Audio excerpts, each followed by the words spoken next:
Le manga, c'est tout un univers et les adeptes du soleil levant ont une fois de plus répondu présents ici à La Rochelle et certains viennent de loin. Les petits festivals comme ça, c'est super intéressant de voir.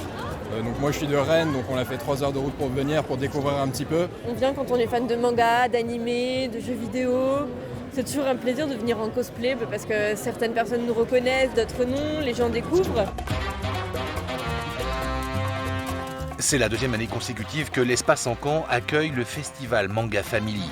Plusieurs milliers de personnes déambulent dans l'ancienne criée de La Rochelle, toutes générations confondues.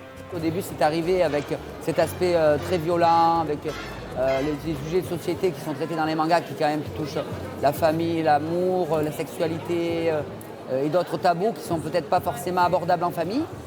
Et en fait, on peut retrouver finalement un support pour les parents ou les enfants, pour la compréhension des problèmes de société. Voilà. En plein un stand incontournable pour les fans de manga. Merci, c'est bon. Merci, bonne journée. Celui de Brigitte Lecordier, la voix française de personnages du plus célèbre dessin animé Dragon Ball, la doublure de Son Goku, entre autres. Nuage magique.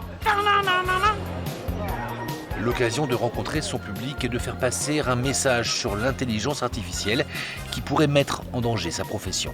L'IA générative a déjà mangé tout ce qu'on a fait sur les Dragon Ball, les oui-oui et tout ça, et peut recracher notre voix à foison sans notre autorisation. Donc nous, on demande que ce soit cadré, que ce soit impossible sans notre autorisation, qu'il y ait une loi en fait. Une chose est sûre, l'univers du manga est toujours en pleine expansion. La France est après le Japon le pays où il y a le plus d'adeptes de cette pop culture.